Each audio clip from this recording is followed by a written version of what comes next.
suggested the title like that. That means it's not a very descriptive exposition, because last year we did it for 2 hours, whereas this year we are engaging only within an hour. Maybe by 3:15 we will try to wind up. You are seeing the slide because first session which we just did with, so second is going to this. Let us just dwell on the concept of research itself. We know that research is the close searching.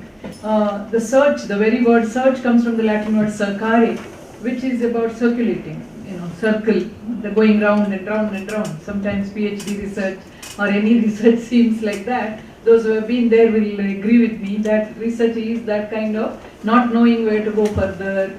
Sometimes you are in a kind of dungeon, dark kind of path.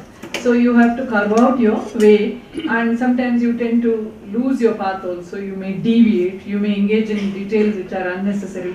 So constant decision making, filtering, etc. are part of this search. That's why research is a rigorous search, it's a thorough search. If you compare it with India Samshodhan, it is Samyak Shodhan, means a thorough search. So it's also not only searching something out there, it is also an insight. From time to time, that reflection is very important. That kind of time you have to give to yourself every day. Instead of sitting once in a month and reflecting on your topic for whole day, daily you reflect on your topic for 10 minutes. It is said that it has better beneficial effects, because earlier we discussed about neurobiology. Our brain is such a plastic, it has such plasticity that you guide it and it recognizes, and you are able to do wonders with this mammalian equipment. So that's what we'll have to bear in mind. Second is, research is not simply search and not simply a venture of gathering information. It is systematic study and or investigation of existing knowledge or facts for finding some truth or reality. Just take a pause and see. We are finding facts. A newspaper reporter also finds facts. A student also finds fact when the student is writing an essay or trying to find an answer to a question, etc. What is the difference between a systematic research and simply searching for or trying to find some truth? The difference is that the framework of methodology that we use and we are trained in, which makes research a little more rigorous exercise. Not that media people don't do the research, they also do their research. They put all facts together and they try to answer one question. So for different purposes people do research. Whereas as legal researchers, when we do research, predominant area of legal research has been the Manupatra kind of research, where you have the big data which are about putting the legal material together, the legal data together. But that is not the kind of research that we all in this room are engaged with. We are engaged with slightly more systematic kind of investigation into a question or a fact that we have embarked our journey upon. So we are trying to find some truth or reality. We'll go back to it later on, in a more detailed way with the examples. Like we had in our group some people talking about their research, like performance indicators for judging the performance of judges or judging the performance of courts. Court performance and judges' performance, are they two different things?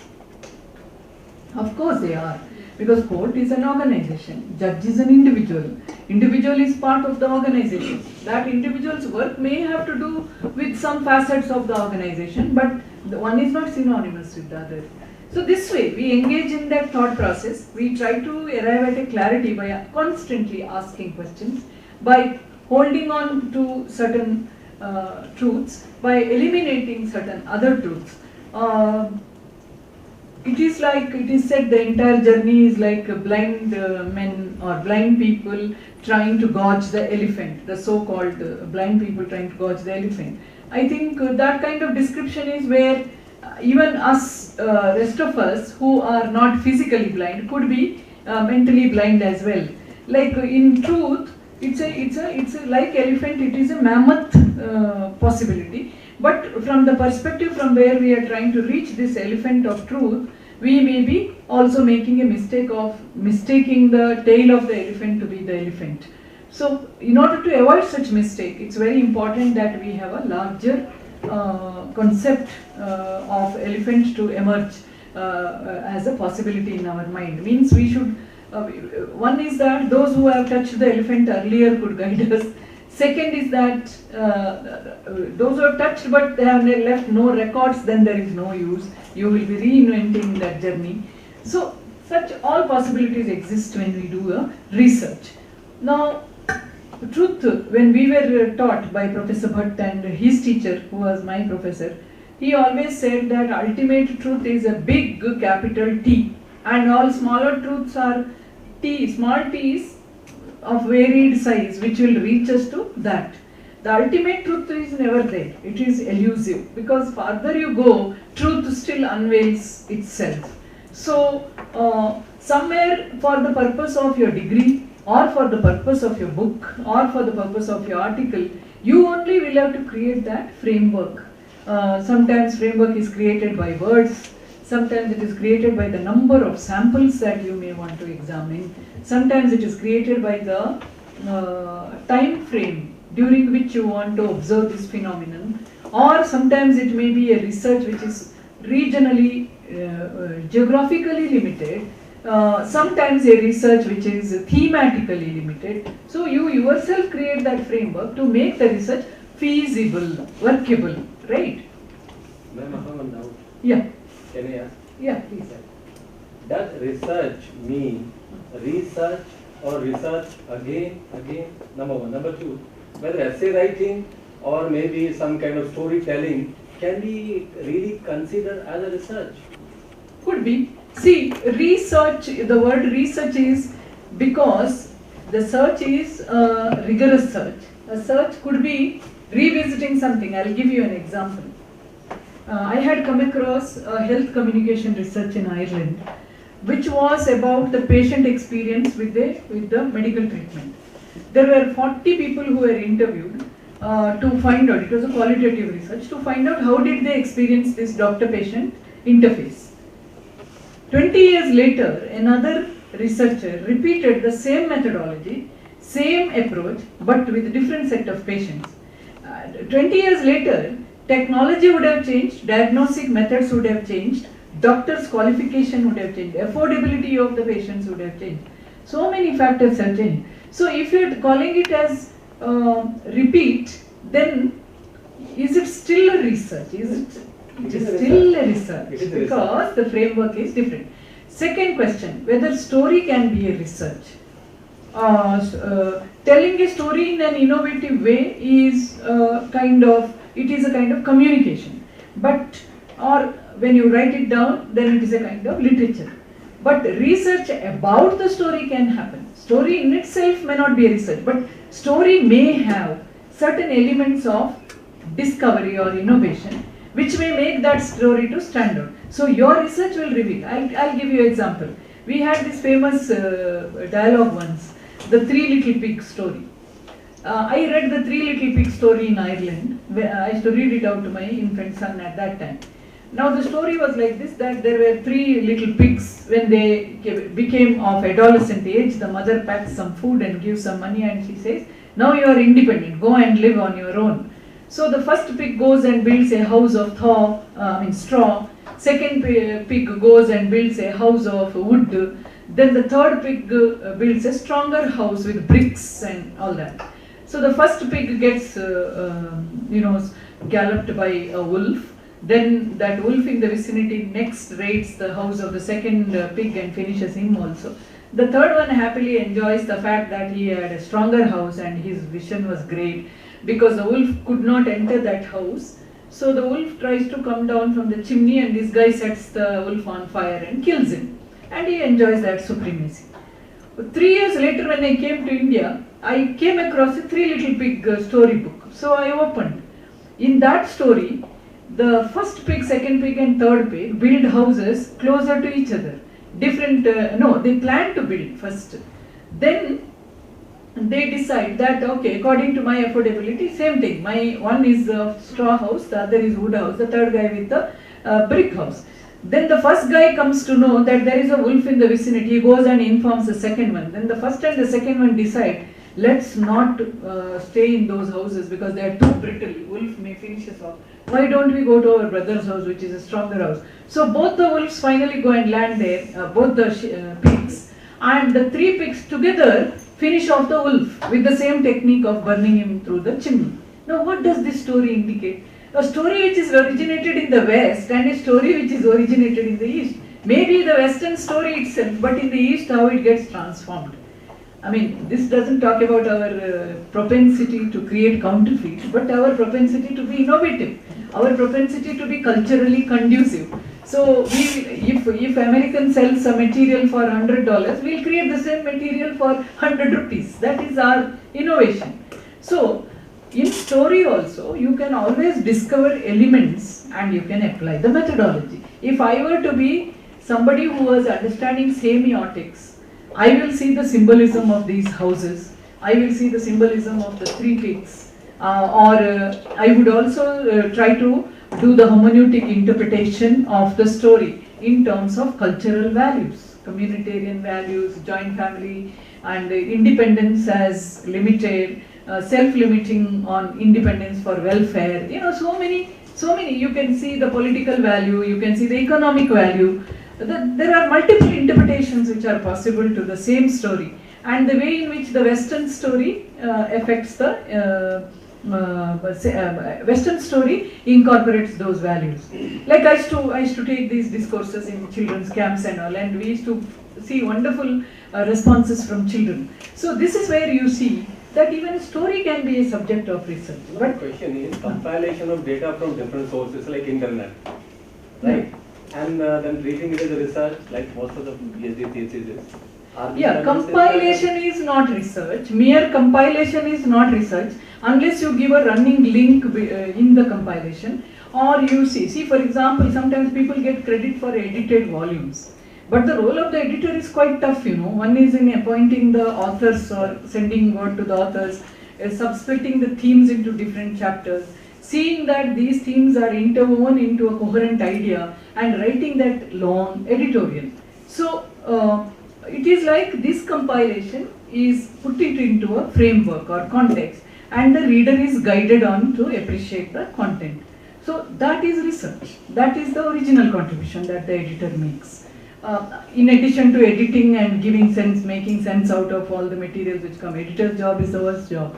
So, definitely, of course, I think I've answered your question. So, I don't see anything wrong with the internet material, but the problem is who authenticates these materials, which sources are giving this material. And today you visit the site, 2 days later when you visit, materials would have changed. That's why date of access, time of access is very important. Then how you recast that material, I'm going to talk about it.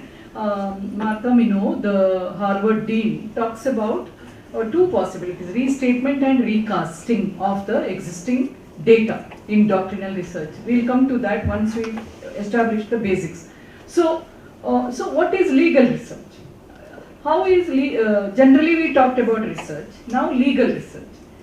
Automatically the word legal will connote many things, mainly to do with law. So, what of law? Always we see law as rules, regulations. But law is not just rule and regulation, law also has other facets, for example, principles. Law has got theories, concepts, doctrines.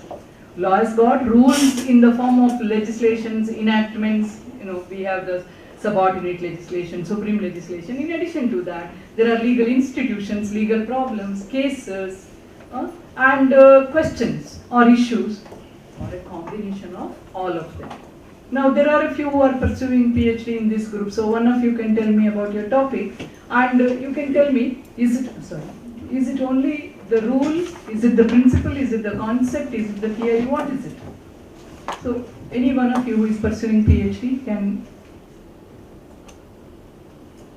It's a combination of all of. Your topic is non-forming assets, public sector banks. Okay, so what is the, let us just apply the idea, what is the rule there, which legislation you are dealing with? The DRT Act. And then, so, yeah, SURFACE. And what are the principles you are looking at? The principles of recovery. Very good. Principles of debt involved in it, as to what is a debt, Great, when yeah. does it become a debt. What are the concepts, theories and doctrines? The principles which were applicable earlier, how the it all came to DRT, how the jurisprudence evolved with respect to recovery of loans. What is the title of your thesis? Read the title. It's a critical study of non-performing assets of public sector banks in India. So, non-performing assets itself is a concept which needs to be elaborated. From where did it come? How did it change over a period of time? And then the very existence of public sector, the banks. So, there is a lot of data which is coming in from the banking field itself. The statistics and there are other things. The way you recast will be within the framework of this concept. Then decided cases, then the institution, debt recovery tribunal and its working, the problems, issues or questions which are faced. So you know that her research involves combination of some or all of these elements. Maybe there are one or two which are not there in her research. Is there anybody else who wants to try? Where can we put hypothesis, madam? Yeah. Where can we put hypothesis? In doctrinal research, we normally do not encourage hypothesis. We always proceed in doctrinal research on the basis of research questions. However, hypothesis is not ruled out, but it looks ridiculous, so we call it a pseudo-hypothesis. For example, you say that, let us say there is the relationship between conservation and intellectual property rights is dialectical, if I say. What is dialectical? You have a thesis, antithesis, which finally leads to synthesis. So, if you are looking at property rights in life, which is intellectual property rights, and if you are looking at the conservation of life, the two are diagonally opposed to each other, because if you want to protect life, then you should not give property rights in life. However, intellectual property rights serve a larger purpose of incentivizing innovation and original research. And these researchers are supposed to bring more welfare to the society. So there is an inherent value conflict which is there.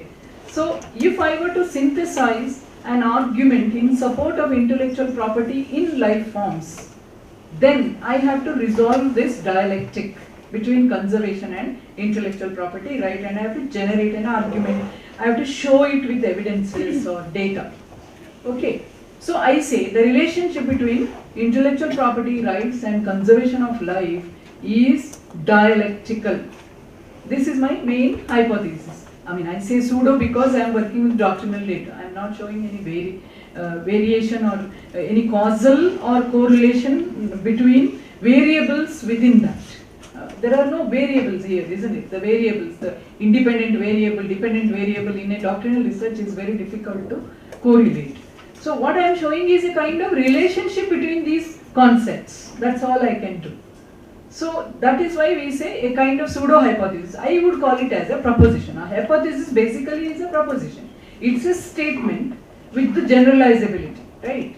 And when the generalizability is proven with data, it becomes a theory. So that way we can infuse hypothesis in order to make the research look good. Otherwise, usually in doctrinal research, we don't use hypothesis approach. We use the research question approach or proposition approach or argument approach.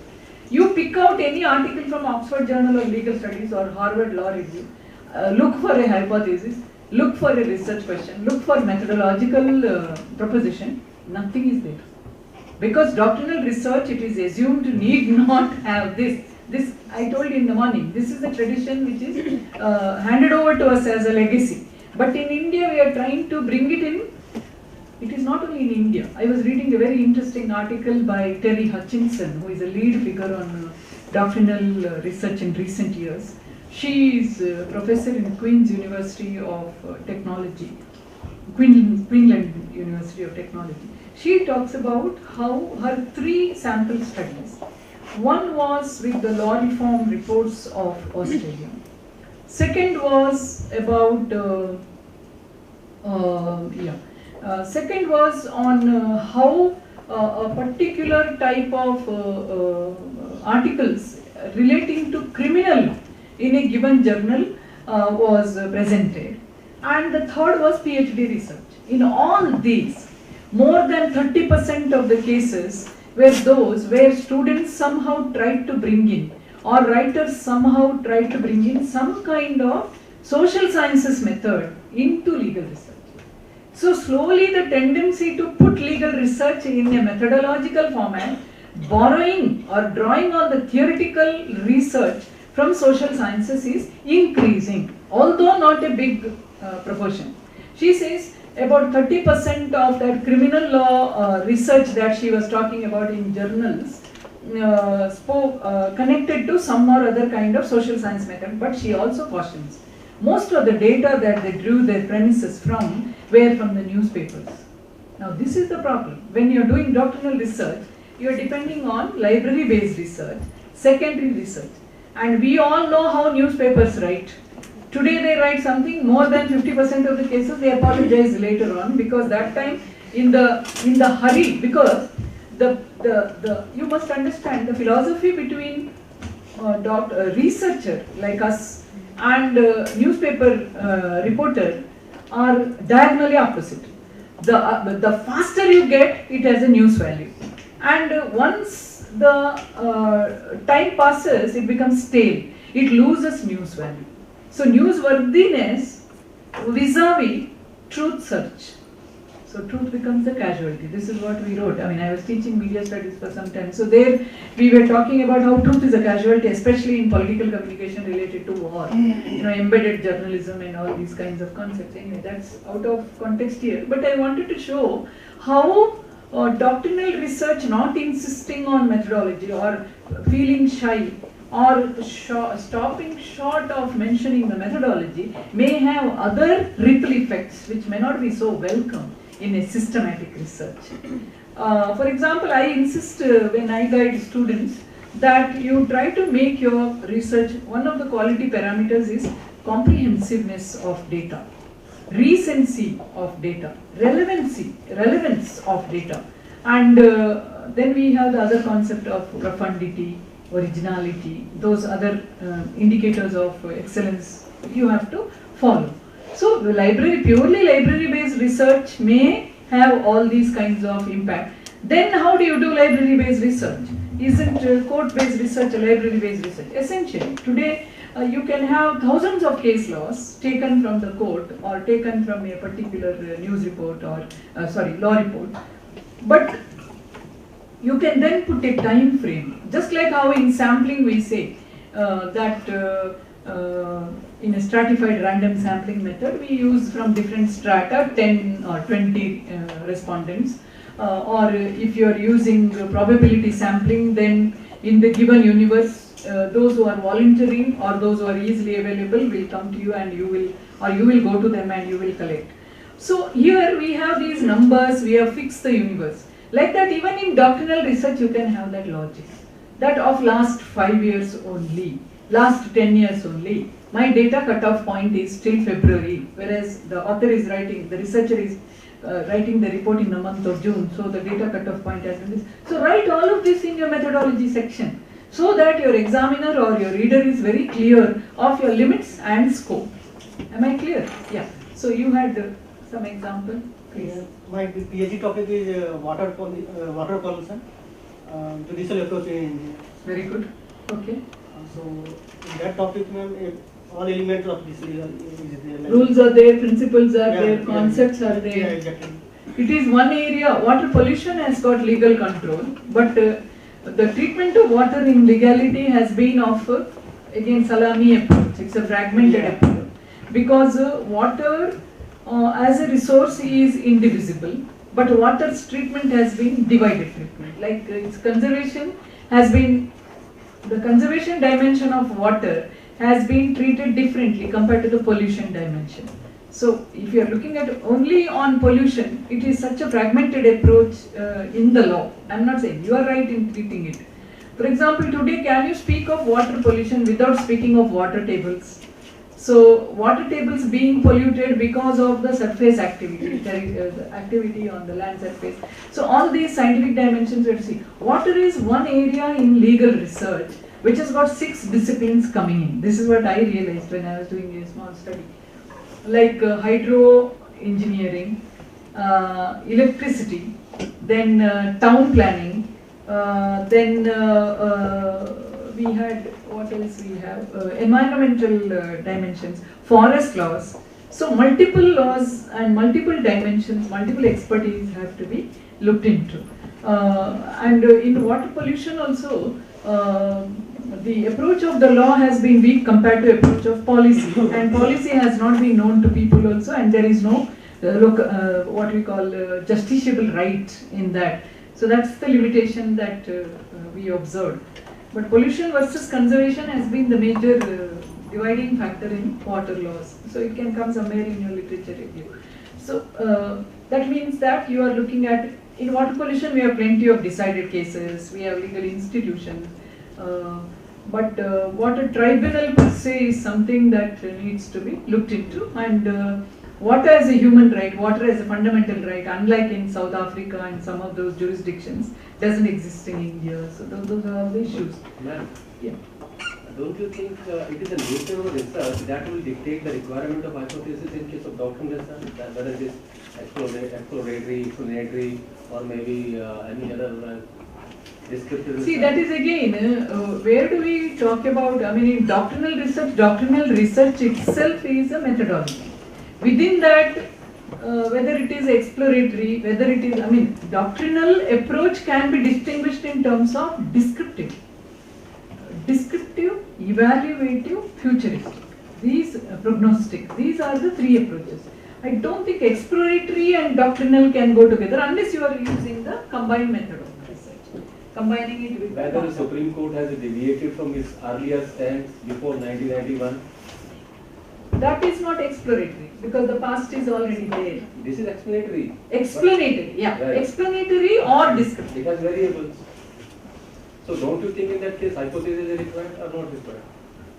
Those variables again are conceptual. What is a variable? Variable you have to observe, isn't it? You have to empirically validate. What is empiricism? Empiricism is where you use the sense, all your five sense organs, isn't it? So what is there to use? You are reading and you are assuming.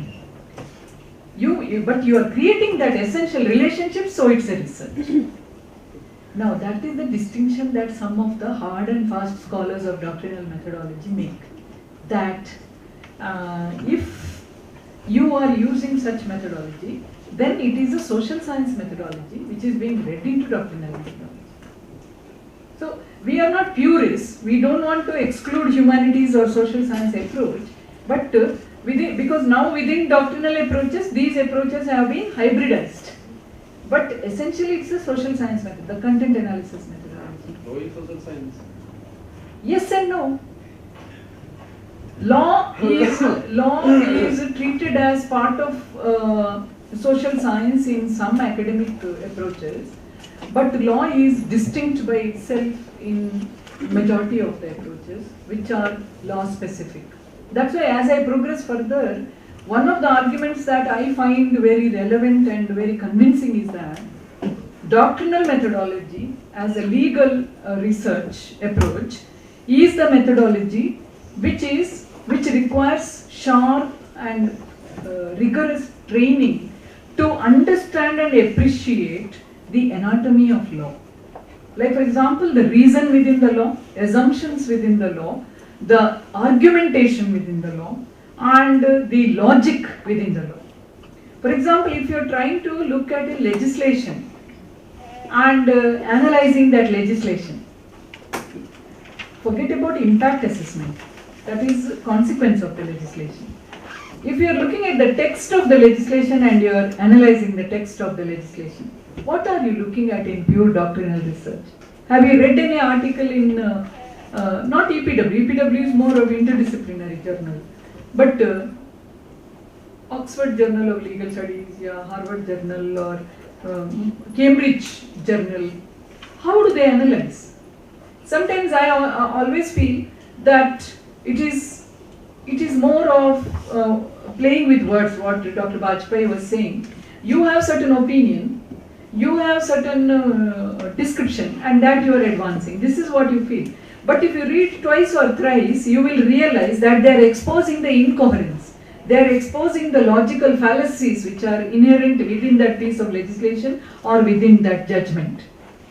For example, we had the Sarla Mudgal judgment and Shah Banu judgment. Shah Banu to Sarla Mudgal, there were a big number of cases, not much different in impact or ratio. But if you were to see it from the point of view of multiculturalism and gender equality, now what are you doing there? You are not just seeing the law. You are using social science here. You are using the liberal theory. You are using the approaches from politics as well as sociology, feminism. So you are creating a framework through which you are measuring or analyzing, or you are, as sir was saying, you are trying to find a pattern. You are trying to find a trend. Similarly, when you are taking a set of case laws related to a particular issue, you may see the pattern changing. According to strict doctrinal legal researchers, this is not doctrinal research. This is again applying methodology from the historiography or from content analysis or from sociology to law. So what is strict doctrinal analysis in law? For example, if you are analyzing the case law, a case law is there and you are analyzing that case law and you are showing how that particular case has deviated from the previous precedent, and do you agree with the holding of the judge or not? Is the holding of the judge, the decision and the reason given to the judge derived in a very logical fashion, and is that logic flawed in any part? Is there a wrong selection of the fact, or is there ignorance of a crucial fact while arriving at the decision? That is pure doctrinal research. While framing the legislation, is there any part which is ignored? I was telling you, Clinical Establishment Act of West Bengal smacks of Obamacare in many points, but then it doesn't deal with the integrative medicine dimension. People's right to opt for treatment. Not only in the, there's a predominant allopathic bias in that legislation. So, to read that, you have to have an idea of the present reality. You have to have the idea of parallel legislations, like Maharashtra legislation may be one example, but Bengal legislation is better than Maharashtra legislation as far as patient centricity is concerned. As far as reality of practice is concerned, Maharashtra legislation is better. Karnataka legislation is only dealing with the private sector. It doesn't have anything to do with the government sector. West Bengal legislation deals with that. So, when you keep these three legislations and you're trying to do a comparative view, you have to have your measurement rod, isn't it? Or your measuring criteria. Those measuring criteria come from where in doctrinal research? Literature review. So, when you are analyzing a legislation also, you can do it from within. Doctrinal research is done from within, then that is a pure legal doctrinal research. Doctrinal research is done with the Archimedean space that you derive from other disciplines, which is done from outside, like how I was giving the example, which comes from a theory, which comes from other disciplines. Right? So, when he is talking about performance index is from which discipline? Management discipline. From the management discipline, particularly human resource management, you are bringing the concept of performance index or performance evaluation, human resource performance, we call it as performance management as a dimension in human resource management. So, often law has enriched itself, law has been enriched by this kind of a theoretical, doctrinal input, but it is not purely legal. So, if we were to do purely legal analysis of a legislation, what are the criteria that we would use? One is splitting the legislation, like how for human body we say face, thorax, legs, limbs, etc. Like that in a legislation there is a face, the title, the preamble, the objective, applicability, scope, and then the definitions. After the definitions we come to explanation on the various bodies or authorities within the legislation, processes or rules, and then we try to find out which is the, go back to Benthamite theory, the remedy that the legislation wants to advance, the malady that the legislation wants to suppress. Can you apply that to a given legislation and precisely locate it? You have done your doctrinal research. And thereafter, maybe second part of your analysis can see how this legislation draws parallels. If I am talking about clinical establishment bill or a clinical establishment act, I gave you the examples. I can compare it within India, I can even compare it with Obamacare, I can compare it with the NHS in UK. NHS in UK talks about patient centricity. Obamacare talks about the patients who cannot afford what kind of protection you should give. So this legislation seems to be replacing some parts of the legislation from there, but ignoring the diversity that is present in India itself, and ignoring certain facts while drafting the legislation. So this is how you see the most interesting aspect of legislative analysis as part of the doctrinal research. So it depends on, you can draw a tiger on its own in a very small nano form also. You can draw it with its cubs. You can draw it in the context of trees, so that tiger's majesty is enhanced. So there are different canvases within which you can conduct this kind of a research. I hope I have made it clear. Now in case analysis, we'll go back to legislative and case analysis. In case analysis, you can do one case analysis and investigate deeper into the issue that is addressed in that case. Or you can do that case analysis as a window to show how the judge has analogically deduced the principles. What is analogical deduction? Similar cases of the past, how the judge has read. Has there been a wrong reading of any of the cases in arriving at a conclusion, or is there a deviation from the past? S.N. Jain's article, which I am going to give you from the Indian Law Institute publication, S.N. Jain talks about how Supreme Court itself has overruled its own precedents over a period of time when situation has changed, when times have changed. Yeah. Now, these days we are seeing that in Supreme Court, 1 year we are having some judgment, the next year we are having some entirely different, entirely opposite judgment from the Supreme Court. Yeah. So we are not capable of having a stream of standardized theory by the Supreme Court. That's a good observation, but as a lawyer we should not make those observations, because for a person on the street, yes, related to that issue the judgment is different. But as a law student, when you read the judgment, you will see the hair-splitting distinction in the facts. Especially with respect to 498 cases. Yeah. Because we did one study of NFPA, and in that we were going through the Ravi cases, Yeah. cases. So we were not finding any coherence in the judgments within the last 10 years. So, I spoke to judges on this because I was on the commission which recommended that 498A should be continued. So, because there was so much resistance because of these judges' biases and things like that. We saw the bias where one of very learned judges, Dalveer Bhandari in Preeti Gupta case, talks about how the educated girls are not adjusting in in-laws' house. That kind of sentence is there in the judgment, but then it has a context. The context is like this. The educated girls are more equipped in terms of information and control over the wealth of the in-laws. So when they take away their suitcases, there have been umpteen number of cases where 4 suitcases belonging to the in-laws also has been taken away. That has been recorded in the judgment. So in the outcome might look disturbing, but case to case basis, the crucial fact that is what ratio decidency analysis is, which is the fact which makes that conclusion to be arrived at, because it is a mixed fact and law relationship which is reflected in the holding of the judgment, isn't it? So this is what, as law students, we should not speak like people on the street, because people on the street will not be trained in the methodology of splitting a judgment and seeing the IRAC method. All of you are familiar with the IRAC method, isn't it? Issues, rules, analysis and conclusion. Analysis is where the judge connects the rule to the issue or facts in the case, and then try to arrange the relationship between facts and identifies the most crucial fact. Most crucial fact or the supreme evidence among the number of evidences which are available. So documentary evidence most of the time seems to play a crucial role, isn't it? If that suitcase is shown to be the suitcase which is belonging to the in-laws in a lawful manner with the proper evidence, can the judge ignore?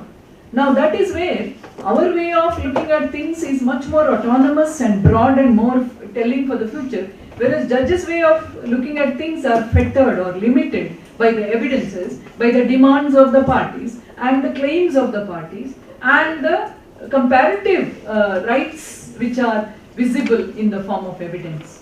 Do we get that? So let us not lose our focus on judges' research, lawyers' research, in terms of having their own limitations and regretting that academic research is not as good as judges' research or lawyers' research. I don't know how many of you have read about the evolution of the right to privacy. Concept of right to privacy came into the realm of fundamental rights by the legal research of Harvard professors. Judges took note of that and they incorporated in the judgment. So this is how academic research has enhanced and elaborated the possibility of rights discourses, many a times. In India, social justice discourses, lot of our old symbiosis journals were borrowed by Justice Sinha when he was giving certain judgments, because the jurisprudential basis was evolved from the kind of scholarly articles which are written by some of the lawyers. So very few judges have always looked at these writings. Maybe I have not done a very systematic research. It would be worthwhile in India to look into how far judges have looked into Indian academic research. I have seen judges looking into Harvard Law Review and other kinds of things. See, I'll tell you how we are flawed sometimes in academic assumption of doctrinal approach. When I was on the commission, we had this whole issue of age of consent. So we came to know that more than 54% of marriages in India happen at an underage time. Particularly girls are less than 16, 54%. So I was arguing with the judge. Then why can't we declare those marriages, then why can't we immediately legislate and make all those marriages which are underage marriages as illegal? Judge immediately said that it has a consequence for the children. And see, the larger consequence which is seen comes from empirical experience. So we have to train ourselves, even though we are doing doctrinal research, our alertness is there. That's why when I am going ahead, I'll tell you what are the competencies which are required for doctrinal research. It will make it very clear. You have to have very thorough reading of every bit of concept which is coming there. You have to read it from all 360-degree kind of view. Otherwise, don't venture into doctrinal research, or if you venture, it will remain limited. There will be logical flaws, fallacies within the propositions that you make. So it is safer to have an explanatory, interpretative research rather than a kind of research where you advance a fundamental theory.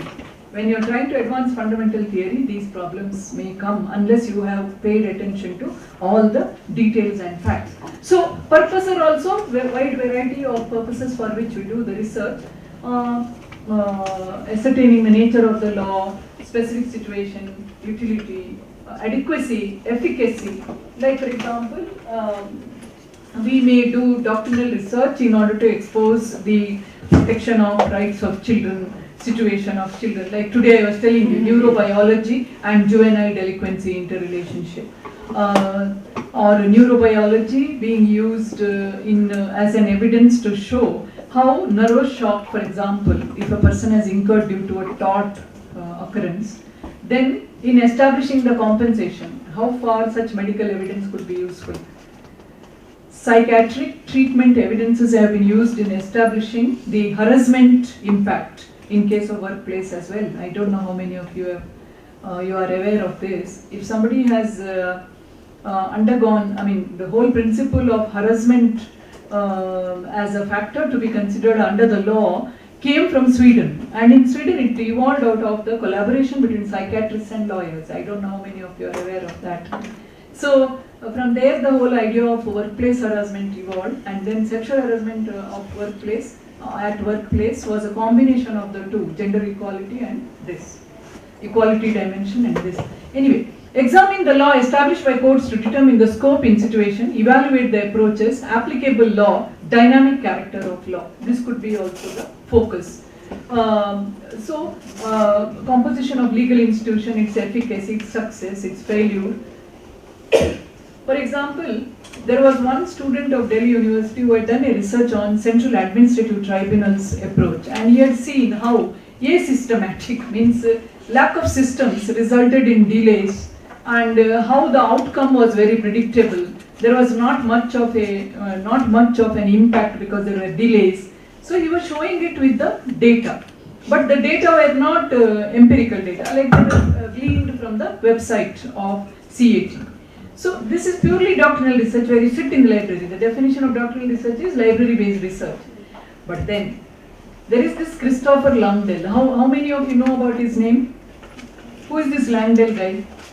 He is the guy who introduced the case law method, Harvard case law method, Christopher Langdell.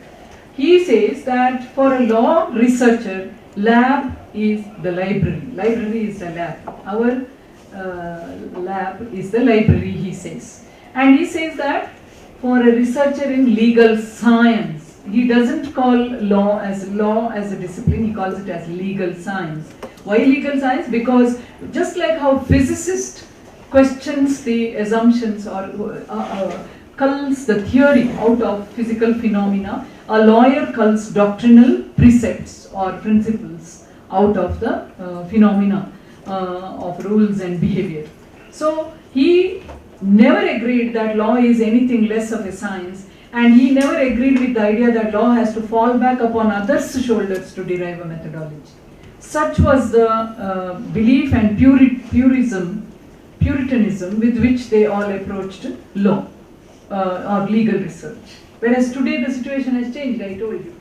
So legal research for justice, it is about asking the rights question, it is about looking at the world with open inquiring mind, and it is also about joining forces with other scholars, and it is about values, rights, justice, framework. I hope this introduction is clear and clarity. After that, we know that in approaches to legal research, two broad approaches, the doctrinal and the non-doctrinal, or the so-called empirical legal studies. Our scope is only for doctrinal. Doctrinal research has been the most conventional approach to legal research. It's also hailed as, or rather condemned as, armchair research, because again I told you, you present the new knowledge ideas or suggest reform. You evaluate the earlier concepts for efficacy by using the ideas of justice, fairness, protection of rights, freedom, liberty, equality, So this is how doctrinal research proceeds. Now what is the definition of doctrinal research? A research which provides a systematic exposition of the rules. You were telling me about explanatory of the rules governing a particular legal category. Analyzing the relationship between rules. If any of you have read Professor Ishwar Bhatt's book on interrelationship between fundamental rights. If one were to draw a model of Indian Constitution's Part 3, enumeration of fundamental rights, if that model were to be a flow chart model, or if it were to be a kind of organic, we call it as a graphic model, what right will you put as the supreme right? And which right will be derivative right out of this supreme right? And how many new rights have been derived out of this supreme right? Now that kind of a model building within the concepts is a doctrinal research, isn't it? I mean, sir did not dwell on the model. I remember it was more of a descriptive, explanatory kind of exposition that sir has given. So read that book. So relationship between rules. Explain, we can give another example. Constitutionality of intellectual property rights in pharmaceutical products. Or a human rights critique of, one of my students did, human rights critique of healthcare in relation to third gender. How do you view that? So she never visited or met any third gender person, but based on the evidences that she was able to glean from the medical literature and from the reports of certain hospitals and from the biographies of certain third gender people and NGOs relating to third gender, she was able to establish that. So you get that? Yeah. This predicts the future developments could be a sort of exploratory, as in a future law that could be passed in an area like e-commerce sector, for example. It could be, as he said. Do you call future one as exploratory? See, what is exploration? You visit an unknown territory and you write your experience so that your future visitors will be able to design a research and do a fully fledged research. So exploratory research is a baby research. Whereas futuristic, when you are trying to talk about the future development, you may be recommending reforms, or you may be prognostic that if this way it continues, these problems may come. That is prognosis. predictive research. Exploratory is your exploration. It's a untouched area of research where you. That is why in exploratory research, there is no rigor of method. People are very liberal when you are telling exploratory research. When they are evaluating your thesis, they are little liberal because you are only exploring. But if you are telling it's a descriptive research which is using this method, then they will use all kinds of review methods to see whether you have been accurate or not. I hope that word exploration is a kind of initial research. You do it with 10 samples or 50 samples, and then in your conclusion you say that future research could be done in this way, and you may say with 1000 samples, 100 samples, 4 different regions, 3 different countries. So that is the difference. Now, you know the name Richard Posner from the Critical Law School. Posner says that after the judges have given the decision, they leave a lot of messy work. And there is so much mess left for cleanup by academicians for restatement of law, for critique of law, or to identify new rules. So this is exactly what a doctrinal researcher engages with. So within the judgment there are multiple things, as Sir was saying, that you can draw hypotheses out of the obiter dicta. Okay, ratio decidendi will give you the clue whether the logic is correct, reasoning is correct, argumentation is correct. But whatever is left out of that, for example, you are talking about the rights of this Shabano, of right to maintenance beyond iddat. Okay, and there you also say the right to live with dignity, and you are bringing fundamental rights, so family law versus constitutional law. And then you talk about need for uniform civil code, and then that is touching Article 44 and giving direction to the government, and then talking about work of the Law Commission later on. I mean, a lot of things are triggered by the messy work that the judges leave, and that is for the academic to engage and to start exploring and then start expounding. I hope that's clear to you. Yeah. Now, doctoral research is also considered as fundamental research because it is a research to secure a deeper understanding of law as a social phenomenon. This is where what he says becomes important. Ideally, every lawyer should develop a sociological insight. A social insight. That's why social engineering. Research on historical, philosophical, linguistic, economic, social and political implications of law.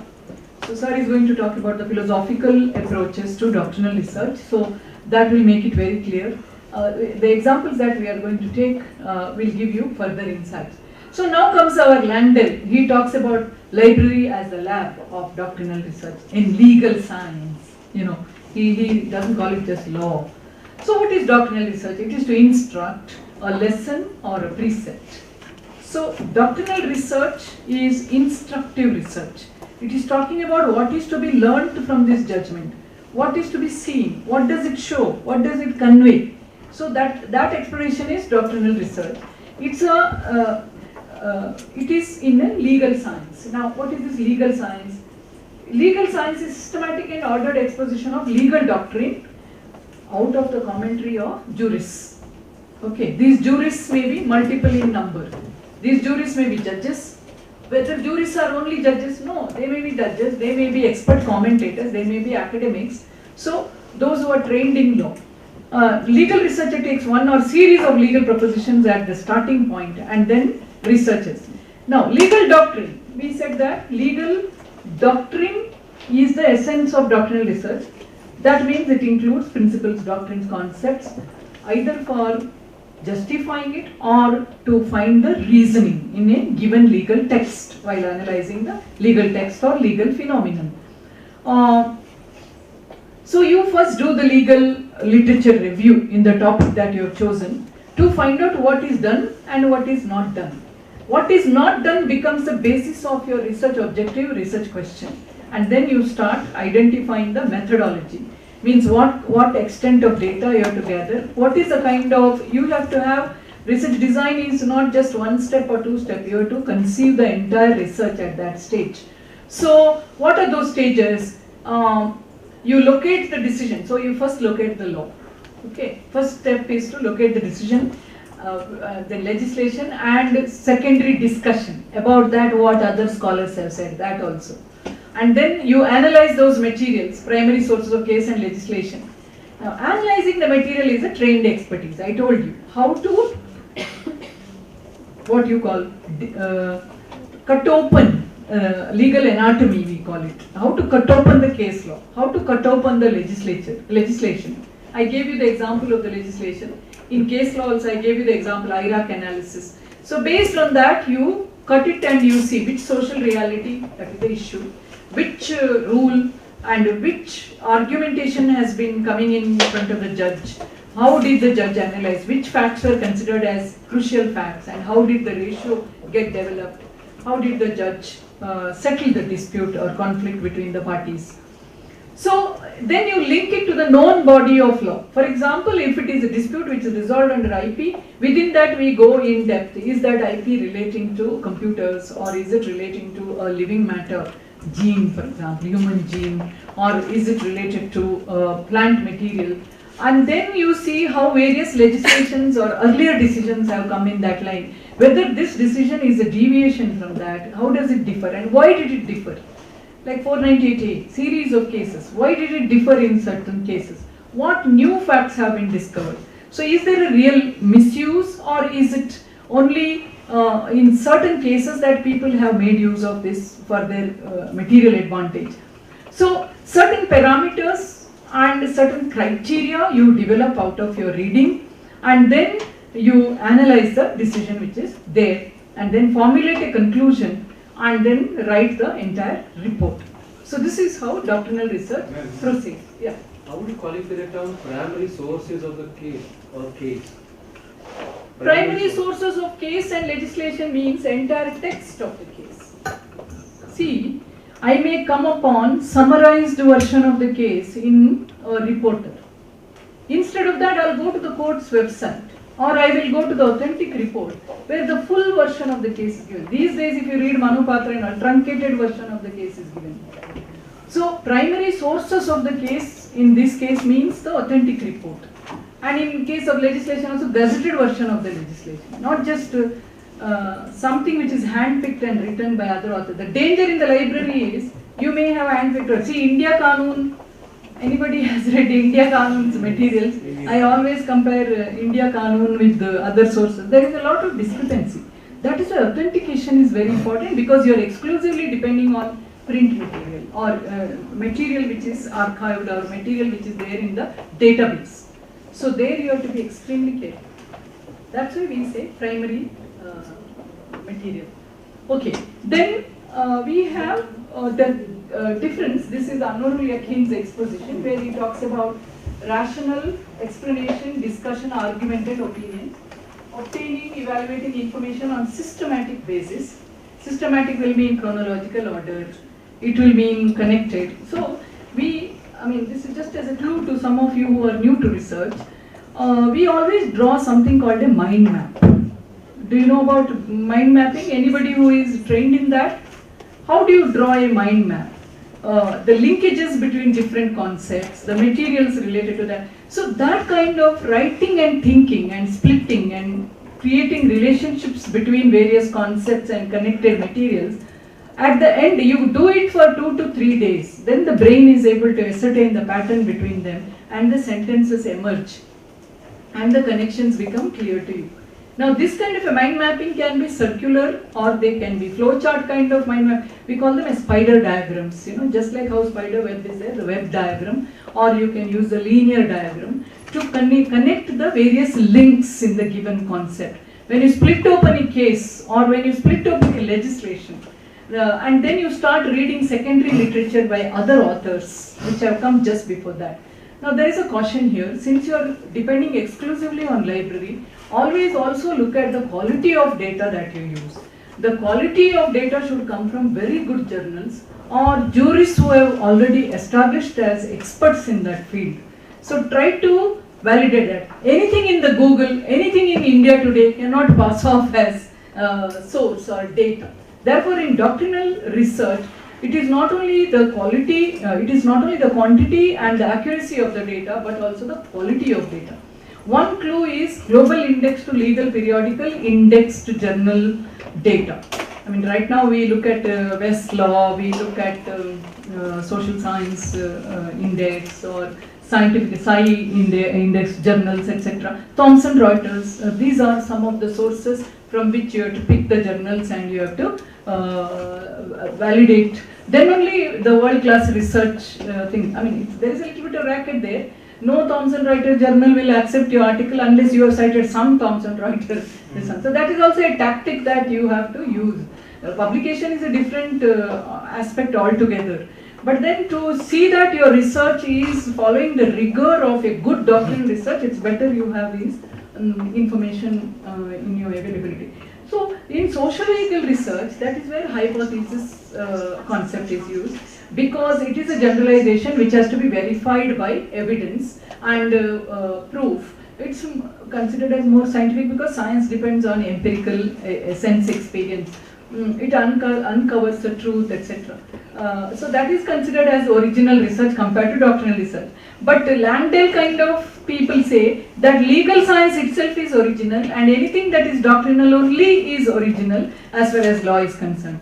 Let's judiciously choose between the two so that one enriches the other. That is where we approach policy research, law research in terms of reforms as a multi-method research, where we use sociological research, we use historical research, philosophical research to validate and enrich and enhance the research and the quality of data that we use and the conclusions and their impact on larger social phenomena. Now, your understanding of doctrinal research, I told you, one is locating the law, which law is relevant. Second is analyzing the text which you have located. I have given you already the anatomy approach. Now there are two approaches. One is principles and rules and second is the professional setting of law.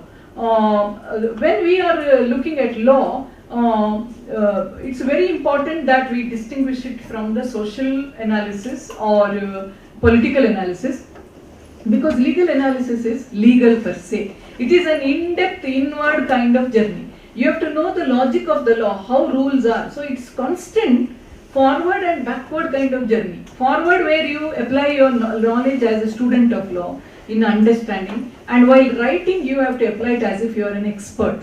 So what helps you in this? Read as much doctrinal research as possible from lead journals. How people have developed their argument, how they have put their propositions forth, how they have arranged their analysis. That is going to really help you. For example, we used the second approach where we use the external source than the internal inherent legal content.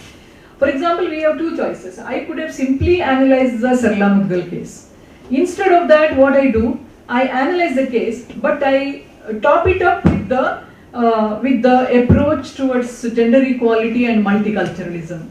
And then I end it up with the debate on uniform civil code as a kind of unending project in India. So that could be one simple analysis that I could do. Now when I do, internal element is analyzing the Sarla Mudgal case. The external element in this doctrinal research is the theory that I draw from the multiculturalism, that is from the liberalism group of theories. And the conclusion that I draw is the law reform and policy directions. So in one research, you have to decide, as he correctly said, what is the framework that you want to adopt. That's why mind mapping is very important. Feasibility, time frame, resources and access to materials, all these you take into consideration and finalize your research. Now what kind of doctoral research exists? I already told you, Martha Minow, the Dean of Harvard Law School, talks about doctrinal restatement, where you reorganize the case law into coherent categories. I told you, logically similar cases you bring together and reorganize them. Is it from the bygone days, or is it last 5 years, or is it in the post-globalization era, or is it related to one theme of labor law, or one theme of gender equality, or one aspect of feminist doctrine flowing through the cases? One more Sir's article, Constitutional Feminism. He draws how Supreme Court has reflected.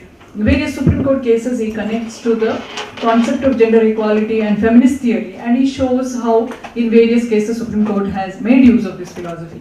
So you can have that kind of a framework applied to the case laws. That is exactly doctrinal restatement. And then you have another one which is very interesting, recasting. She uses the second one, which is gathering more than one line of cases across doctrinal fields. For example, interaction between criminal law and constitutional law, and show why they belong together and what are the discrepancies. If Justice Verma was giving the Vishaka decision, he could have simply given it in terms of inherent powers of the court. But why did he bring international human rights, international covenant on civil and political rights, and talked about the right to compensation? Nilamati Bera case, simply they could have put it as abuse by the police, and that the police was unjustified in the death of that boy, they were responsible. But why did they talk about compensation by the state? Or Rudal Shah case. Now that is where jurisprudence evolves, and when they evolve, you pick that point and then you can take a little comparative deviation to show how such philosophy has evolved across the world. Your thematic analysis could be only on state's liability for custodial death, so this is how other empirical work also can come in. So that is where you may test a proposition. You may create an argument. For example, I created an argument that in relation to interpretation of CEDAW, Convention on Elimination on all forms of discrimination against women, on women's entitlement to religious offices in India. The right to worship and all came much later. We published an article on the Sabarimala case in the background, and subsequently in terms of how religion and gender equality conflict has been there. We use the theory, the tradition and modernity polarity. So we showed how judges' minds are caught up in this tradition, modernity, polarity, and how judges have taken refuge under constitutionalism to resolve such opposite pulling forces, and we have shown it with a series of decisions. Now, this kind of a proposition testing, theory testing, validating, negating can be done by using the doctrinal method. Is that clear till now to everybody? Can you think of such a research in your area? Yeah. I have a doubt. Yeah. When we talk about doctrinal research, don't you think that it has more tendency of being a biased research? Because when a researcher is reading or interpreting the literature, the cases, he or she already has a preconceived idea. Yeah. And the researcher would only be searching for those facts or those data which he or she wants to prove. So generally, it is, according to me, it's more biased. I'll give you a simple example. A physicist, what example I can give? A physicist says that the physicist or physical chemistry person says that if this is the bottle and if I heat up the water expands. There is already an established theory. And I start my article saying that this bottle's water will expand if I heat it up. I don't have to explain because it is already established and that theory has not been disproved. Similarly, when I am analyzing a case law, the methodology has already been established. Some of us may do irresponsible research, but generally, once we enter the field of research and we dare to publish something, it is assumed that you are thoroughly trained in that skill. Am I right, sir? There is no question of being biased, because an outsider cannot call me biased, because as a lawyer I am trained in this methodology of legal science on how to spot the rule, how to find the content of the rule. Now, how do you find the content of the rule? Break open the rule. When you break open the rule, you see rights, you see duties, you see liabilities, you see correlation and responsibility. Think of the Hofeldian scheme and jural relations.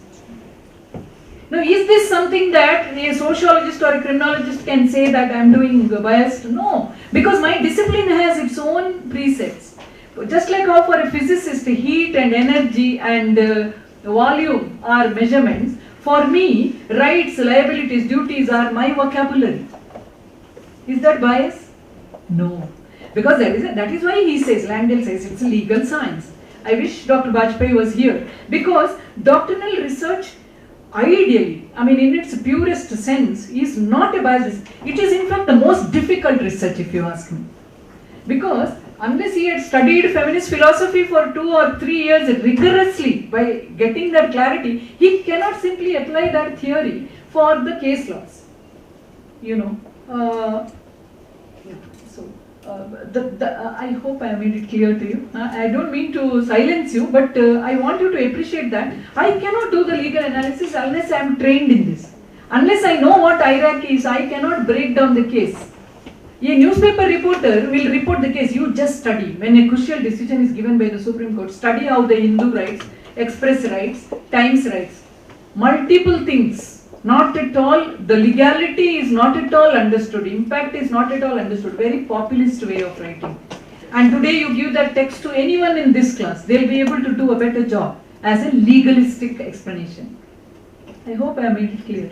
Yeah. This is the thing, so be proud of your discipline, don't jump into social science and other things unless you are trying to use it to enhance your legalistic approach. That's how, I mean, our discipline has got its own framework, its own scientificity. But that scientificity is inherent to it. I remember Australian Chief Justice telling me that I was a student of physics and I don't see any difference between jurisprudential analysis and physics theories. They are parallel. They are logically in a similar vein. You are building the jurisprudence. You are building, is there a right? Is there a duty? Who has a duty? Where is the relationship? Why it is not done? Which part did the judge miss? Is there real justice or is there a miscarriage of justice? So applying that kind of deeper insight will require thorough understanding of justice theory, thorough understanding of jurisprudence. Am I clear? The concepts, the methods and the theories are very important to conduct doctrinal research. Not of any theory, legal theory. So have your fundamental reading done very well, then you embark on doctrinal research in your projects.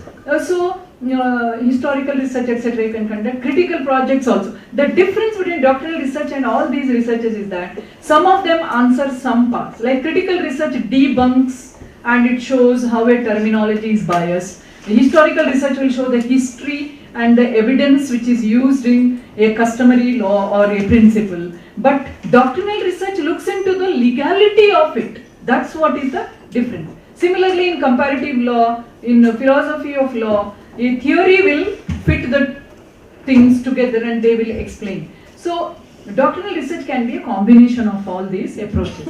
In Canada also, the Arthur report said that deeper understanding of a social phenomenon is the legal research. So also we had standards which said that doctrinal research will have intellectual and practical skills. It will have the ability to communicate these findings. So these skills you have to cultivate. Writing, understanding. Reform-oriented research is also doctrinal research. Theoretical research is doctrinal research. I think we don't have much time. Therefore, now what is, according to Terry Hutchinson, one of the most important features these times is that there is a lot of interdisciplinary trends. She calls it as eclectic. Like how I said, neurobiology to explain the delinquency. So, it's mainly qualitative, she says, and distinctive. There is a certain discipline, there is a certain standard. Literature review is set as a background. Now, according to her, the other disciplines' data are used in order to enhance the findings or in order to provide a context to the findings. I gave you the idea.